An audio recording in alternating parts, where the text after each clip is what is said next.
WPAB transmite la onda amiga, emisora WPAB en Ponce, Puerto Rico, órgano de cultura al servicio de la comunidad. Mira, la radio regional tiene de entrada un elemento sociohistórico, cultural, y es que en un Puerto Rico de menor movilidad, donde la mayor cantidad de los empleos se producían en el comercio de los pueblos, los comerciantes de la zona no se anunciaban en agencias de publicidad en San Juan, sino que venían a comprar espacios y era una cosa de mucho movimiento económico. Entonces la radio regional tenía una gran pujanza. Era la emisora amiga del pueblo, ¿verdad? Ese era el enfoque que se le daba.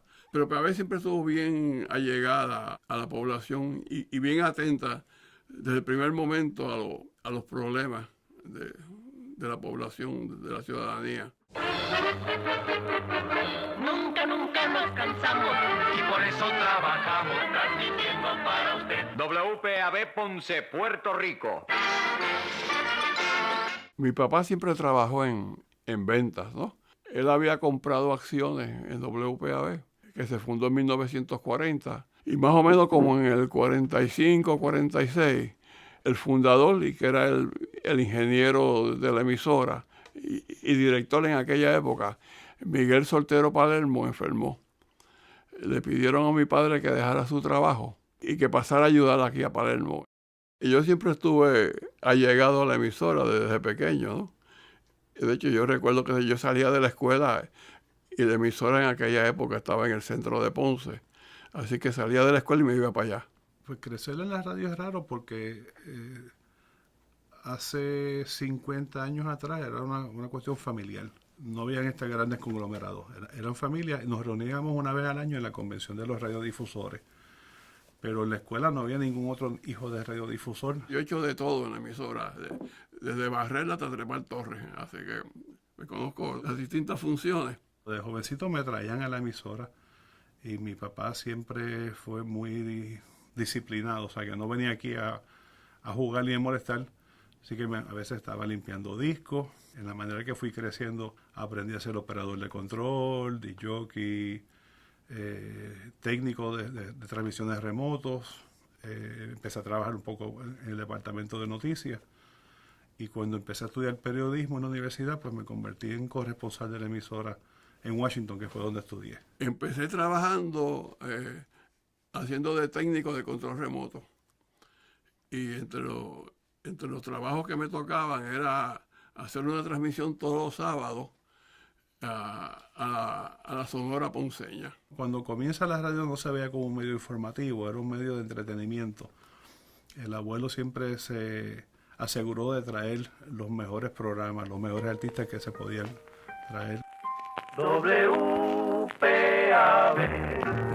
la onda amiga que en su radio es la primera. WPAB, favorita y escuchada por doquier. Había música argentina que era popular en aquella época, música mexicana, música española, música puertorriqueña. Había un poco de drama también que se grababan aquí en WPAB. Había de todo, ¿no? Inclusive de noticias, ¿no? WPAB fue la primera emisora en Puerto Rico que se afilió a Prensa Asociada. Esta era en la época de la Segunda Guerra Mundial y se recibían las noticias por telégrafo, por radiotelégrafo. Pero yo recuerdo que eso estuvo así como hasta los 50. Y recuerdo cuando niño haber ido a la emisora y haber visto al radiotelegrafista, ¿no? Y recibía las noticias por onda corta en código Morse, ¿no? Y también WPAB instaló uno de los primeros teletipos de noticias. El primero que llegó fue más o menos para el 1957, 58. Lo recuerdo porque las primeras noticias que se empezaron a recibir tenían que ver con el satélite ruso, el Sputnik, que acababan de lanzarlo, ¿no? Pues mi padre estuvo en la emisora y poco a poco fue haciendo esas transformaciones, ¿no? De hecho, en 1950 averiguó que la Marina tenía unas frecuencias congeladas durante la Segunda Guerra Mundial y que podía soltarlas en cualquier momento porque ya no, había terminado la guerra, ya no las necesitaba. Y así fue que la emisora aplicó a la Comisión Federal para el 550, que es la frecuencia que tenemos hoy día, y que es una de las mejores frecuencias de radio que existen, ¿no? En la parte baja de la banda.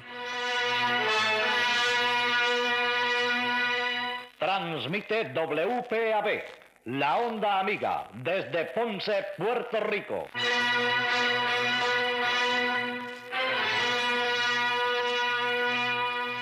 Poco a poco me involucré en la parte de programación.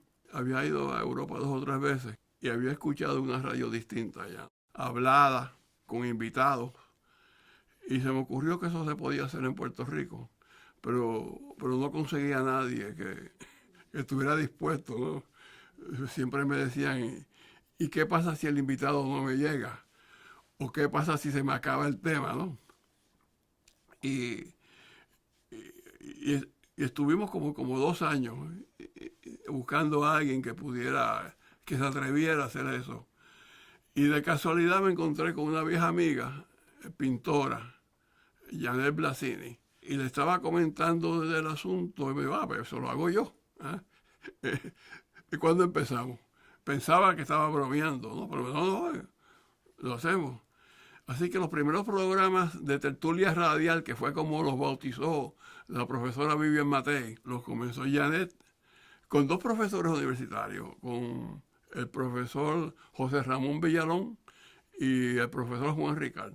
Inicialmente mis colegas de la radio me decían, tú estás loco, porque todo el mundo sabe que la radio es para escuchar música y no es para escuchar a alguien hablando. Pero fue pegando, poco a poco fue pegando. Esto fue más o menos como en el 78, 79. Y ya para 1980 tomamos la decisión, vámonos completamente hablados. Todo el camino y para todo Puerto Rico, Estudio 55 con Janet Blasini. Estamos aquí charlando con Ana Lidia Vega y Carmen Lugo Filippi, que han publicado su libro de cuentos.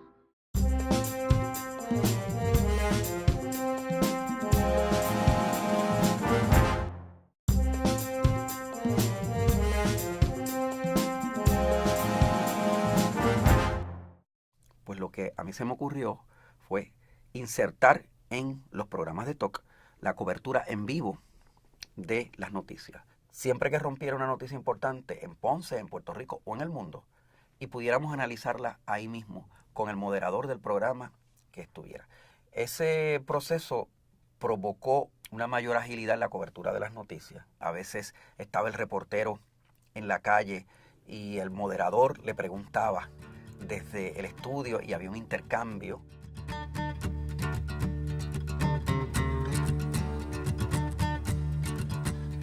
PAB forma lo que se conoce como la Red Alerta, que era lo que llaman hoy un Dream Team de reporteros, redactores, lectores, los que hacían documentales de radio, y PAB se convirtió en un lugar que las noticias que se publicaban en el fin de semana en San Juan venían desde Ponce, porque algunos compañeros estaban en prensa asociada, otros en prensa unida. WPAB era esa mano amiga para la comunidad del sur, para gran parte de Puerto Rico. Mameyes, por ejemplo, la tragedia de Mameyes. En la tragedia de Mameyes, WPAB jugó un papel importante. Las primeras llamadas sobre la emergencia de Mameyes la hacían los ciudadanos a WPAB, que tenía programas en vivo. Recogimos allá arriba al monte para ver lo que estaba pasando y notamos que había mucha gente en la calle, casas destruidas, estaba totalmente inundado y pudimos sacar niños todavía con vida. Habían inundaciones por varios lugares, la cosa estaba difícil y movilizamos el departamento de noticias de WPAB. En aquella época eran como 10, 12 personas. Uno de los más grandes en Puerto Rico. Y yo recuerdo que como a las 3:30, 4 de la madrugada, habíamos salido un momento al balconcito de la emisora a tomarnos un café, cuando cayó un rayo con un estruendo, eso fue especial, ¿no? Y como media hora más tarde nos llamaron que el estruendo del trueno había sido tan impactante que había causado un deslizamiento en el barrio Mameyes y que se había llevado varias casas y habían un número de muertos. Cuando fue el trueno bien grande, pues entonces eso como que removió la tierra y se hizo como un terremoto. Digo, Dios mío, sálvanos, ¿qué es esto, Dios mío? Entonces eso fue cuestión de segundos. De la manera que la persona que llamó lo contó, pues pensamos que era una exageración. Eventualmente resultó que no era así. ¿En qué condición se encuentran? Si están en un automóvil, si están ya fuera de pidiendo socorro, auxilio, que están aisladas en una pieza de caña, no se ven de aquí. Yo estaba sobre el puente Cuamo y estaba transmitiendo cómo unas personas que eran empleados del Departamento de Recursos Naturales, un matrimonio, y ellos estaban tratando de aguantarse de un camión bastante alto, agarrándose, y el río los estaba empujando. Y el agua arrebató a esas dos personas. Realmente eso ha sido uno de los momentos más difíciles que a mí me ha tocado cubrir. Porque era como uno ver cómo una persona iba a morir. La situación es realmente dramática. Lo único que entendemos que pueda aquí salvar esta situación es un helicóptero de la Guardia Nacional de Puerto Rico o de la policía. Tenía que aguantar las ganas de gritar, de llorar, de emocionarme. Tenía que hacerlo con objetividad suficiente. Había que narrar el drama, la angustia de esas personas, tratando de salvar su vida. Pero también había que evitar el alarmismo. Hay algunas residencias por el área, las automóviles que están ya fuera del automóvil. El policía Torres, que estaba esa noche allí, me dijo, váyanse de aquí, váyanse, porque este puente se va a caer. Y yo, los policías siempre tan antiprensa, no quieren que uno haga su trabajo. Pero ¿cómo se va a caer un puente? Por radioteléfono dicen, algo pasó en Mamelle. Y nos fuimos para Mamelle. Y porque algo pasó en Mamelle y nos avisaron por radioteléfono, no porque yo haya sido obediente al policía Torres, yo salvé mi vida, porque minutos después el puente se derrumbó, como decía el policía, y el policía murió en el evento.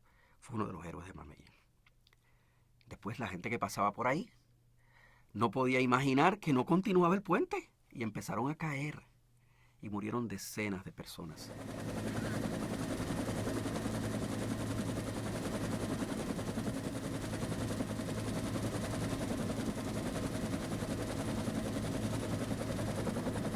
Nosotros estuvimos en transmisión desde el domingo por la tarde, que fue cuando comenzamos la transmisión especial, por una semana sin parar. Y se cancelaron los anuncios. El departamento de ventas de la emisora se integró a ayudar, pues, porque eso eran llamadas constantes de que habían problemas aquí, habían problemas allá. Coordinamos con un número de emisoras que se unieron también en cadena y coordinamos con las autoridades.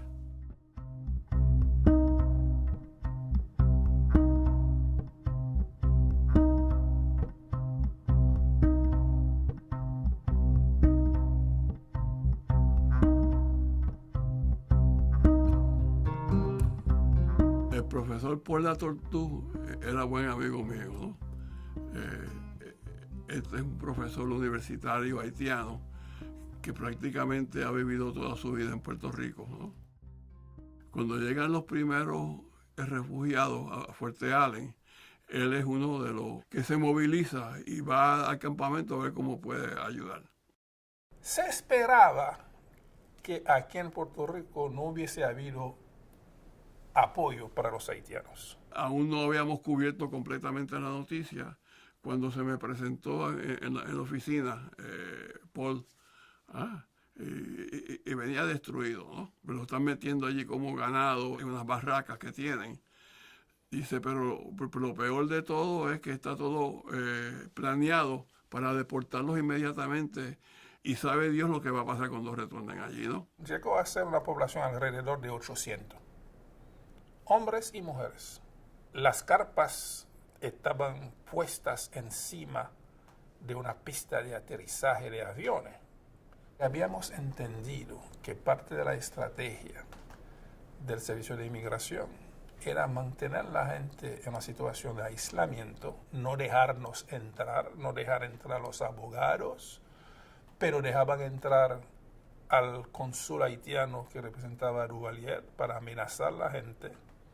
Querían que firmaran su propia deportación a través de una estrategia de el calor y el miedo y el aislamiento. Y me decía, esto es cuestión de tiempo. Ya los primeros los engañaron, que firmaran un papel que ellos no saben ni lo que dice porque está en inglés.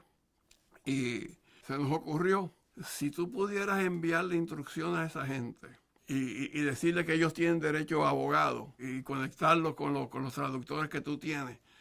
Sí, pero eso es difícil porque muchos de ellos no saben ni leer. Y si les mandamos la información por radio, podemos hacer un programa de radio con música haitiana y tú le explicas todo eso, ¿no? Como tú hablas el creol, entonces vino el segundo obstáculo y cómo ellos escuchan el programa de radio. Entonces se nos ocurrió si se pueden enviarle radios portátiles al campamento. No las dejaban entrar, pero sin embargo, como nuestra organización estaba hecha básicamente de sacerdotes, vino el padre Antoine Adrien y dijo la misa para los haitianos en creol. Y fue el padre Adrien que en el momento de dar el sacramento distribuyó radio. Y PAB tenía en aquel momento una estación FM, Radio Coquí, que principalmente daba música y básicamente música de Puerto Rico. Y me decía, mira, fuera de la música de Puerto Rico, es la música haitiana nada más que se ha tocado en tu programa para los refugiados. Tocó un papel muy importante porque trajo información.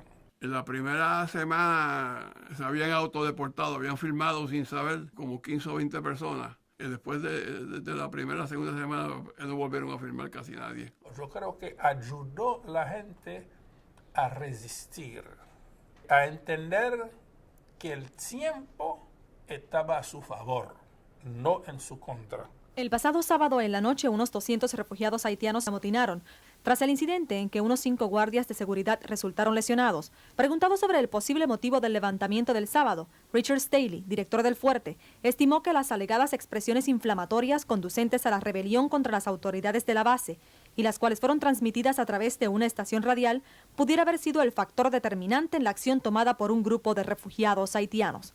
Well, I believe that part of the precipitating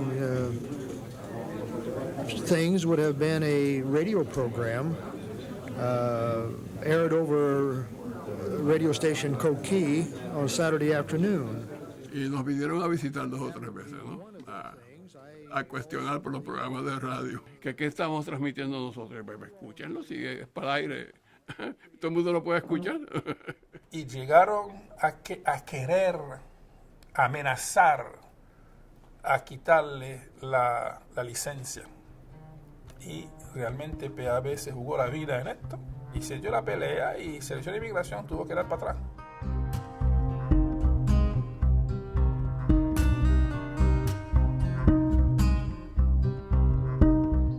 En el 78 todavía no estábamos completamente en el formato de tertulia radial, ¿no?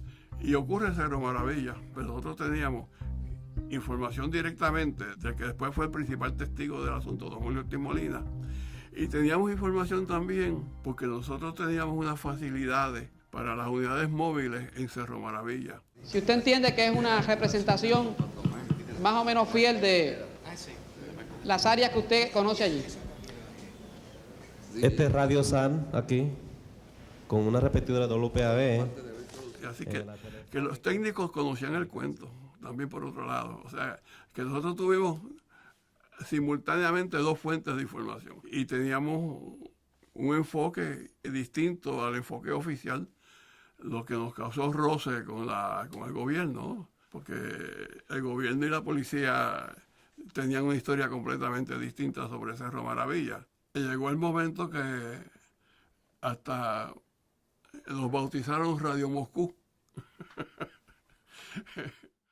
Esto supuestamente es una bomba, lo que se conoce como una bomba de niple, ¿no? Una mañana la encontramos frente a la puerta de la emisora. Y tenía un relojito digital aquí, que se le acabó la batería. Pero estaba contando, era bien impresionante, ¿no? Y vea que han puesto una bomba, que esto va a explotar aquí. ¿Ah? Y yo la vi y dije, mira, que todos ustedes están parados aquí hace media hora en el área de la explosión. ¿Ah? Han corrido más riesgo que si entraran adentro de la emisora. Bueno, llamamos a la policía le dio mucho coraje porque la habíamos cogido en la mano y me dice, esto no tiene nada, tú sabes. Pero esta fue una de las amenazas, ¿no? Que de aquella época, ¿no? Así que son muchas las instancias en que la radio ha estado presente, en las buenas y en las malas, y específicamente ese modelo de radio. Nosotros teníamos una frase que le decíamos a la gente: nosotros no le enseñamos a usted cómo pensar. Nosotros le facilitamos los medios para que usted piense.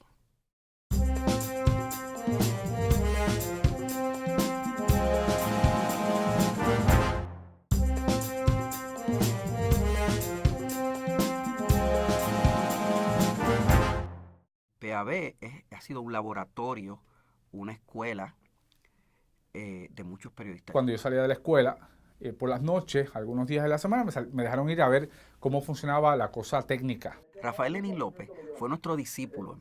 Hubo que sacar un permiso especial del Departamento del Trabajo para que pudiera trabajar. Cuando pues comenzaron a surgir ausencias, vacaciones, etcétera, pues me dan oportunidad de hacer unos turnos de control, como control técnico por las noches, los fines de semana. Yo abría a veces la emisora los domingos. Pues me fui metiendo en lo que es la cosa de la redacción, cómo operaba la redacción, a editar en cassette, sacar beepers, soundbites de las entrevistas que se hacían. Servía de técnico, transmitía en vivo con las mochilas, los transmisores. Eventualmente surgieron oportunidades de ir a la calle a reportar y recuerdo muy bien esas primeras experiencias cubriendo pues eventos criminales, sucesos criminales y sucesos políticos. El hacer la radio en vivo, no poder tener el lujo de equivocarte, el no tener un teleprompter dictándote lo que tú vas a leer, el tener que narrar, improvisar, prepara a cualquier periodista para ser un buen periodista escribiendo o un buen periodista en radio, un buen periodista en televisión. Esto no es casualidad, es un estilo que fue una universidad, creó una universidad. WPAB para mí fue la puerta para entrar a los medios de comunicación y hoy estoy donde estoy gracias a ese aprendizaje que recibí en WPAB. Sobre los derechos civiles en general. Gracias como siempre, licenciado, y que tenga buenas tardes. Buenas tardes, José, que la paz contigo por esta audiencia. Nosotros vamos a una pausa en Enfoque Internacional. Acaban de escuchar ustedes al licenciado Wilfredo Ruiz Gabán. La programación de PAB yo creo que ha evolucionado, no tanto en los estilos de los tres gerentes que ha tenido, sino los estilos particulares vis a vis lo que está ocurriendo, ¿no? Alfonso Jiménez Luchetti, el hijo de Tuto, que había llegado aquí en el 98, pues ya traía una visión de hacer unos cambios en términos conceptuales de lo que estaba haciendo WPAB. Yo vengo influenciado por la radio norteamericana, en particular la radio pública norteamericana. Aquí yo me siento con mi director de programación y preparamos los temas que vamos a cubrir y le damos una vida. O sea, este tema se va a discutir hasta que se resuelva, a este tema vamos a discutirlo por un par de semanas, vamos a ver qué ocurre con esto, pero hay una línea editorial. Comúnmente el periodismo siempre parte de un supuesto que es romántico, por así decirlo, de que pues debe ser objetivo, etcétera, pero en términos de por donde uno mira las cosas siempre está expuesto en lo que se hace, pero en el caso nuestro está deliberadamente expuesto nuestra postura sobre las cosas. Eso nos abre camino para una experiencia que hemos tenido a lo largo de estos años, desde el 2000 para acá, que ha sido involucrarnos en luchas directamente y lograr resultados. Y entonces pues ahí comenzamos con el concepto de trabajo noticioso, no solamente de contenido, sino también de posición. Y entonces pues ahí ya la emisora va tomando una postura ya formal de insertarse en un proyecto en el cual todos coincidíamos que era importante hacerlo por Puerto Rico. Los editoriales pues causan problemas, pero los hemos utilizado en la lucha de Vieques, que fue una causa que adoptamos, el gasoducto del sur, la Vía Verde, más recientemente la ceniza, aquí en Peñuela. No es un asunto por ser simpático, mucho menos por sacar rating. La emisora no es protagonista, nosotros somos facilitadores de la información y de una gestión pública que se hace. todo el que nos escucha sabe por dónde es que caminamos, cuál es nuestro enfoque en cuanto a eso y por qué lo sabe. Eso es bien importante porque acompaña todo lo que hacemos en términos noticiosos. Trabajar con la noticia, pero con el porqué de ella, desde los aspectos locales, regionales, nacionales o internacionales. Siempre trabajar todo ese contenido, pero explicando por qué. Aquí, WPAB 550 Ponce, la radio del sur de Puerto Rico. Toda la zona sur y la zona montañosa del país escucha PAB. Y PAB ha hecho un trabajo de concientización importante. Yo creo que vale la pena. Muchas de las cosas que hoy es cosa común en la radio en San Juan, PAB fue primero en hacerlo en Puerto Rico. Cuando uno ve cómo está la industria de las comunicaciones hoy día, yo considero que WPAB es uno de los frentes más importantes de resistencia en la industria nacional de medios, que ha logrado subsistir contra viento y marea y que se ha mantenido como una herramienta importantísima en lo que es el ejercicio del periodismo, en la rol social comunitaria de un medio de comunicación. Somos una vía alterna que tiene el país para conocer lo que está pasando, identificando las agendas que tienen los medios corporativos, que son en conjunto a través de diferentes estrategias, pero llegan al mismo fin, que es desinformar al país. Lo que es WPAB en Ponce, lo que es en San Juan, Radio Isla, Noti1, hasta Guapa Radio, por ejemplo, son empresas locales que han logrado resistir a la tentación de caer en manos de conglomerados multinacionales, y eso es bien importante. Y WPAB, que es una emisora, aunque con base en Ponce, es nacional, porque su señal es impresionante. Para mí es un frente de resistencia a eso bien importante. Y yo creo que ese es el gran legado de PAB y de los que trabajamos ahí, de haber construido un estilo que se propagó como un virus por toda la radio y las comunicaciones en Puerto Rico, y que hoy, con todos los defectos que tenemos, nos ha hecho un mejor país.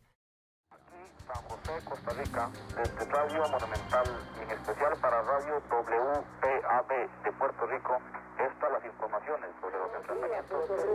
Directamente desde La Habana, Cuba, sede de los 14º Juegos Centroamericanos y del Caribe, los está saludando el equipo de información deportiva de WPAB Radio 550.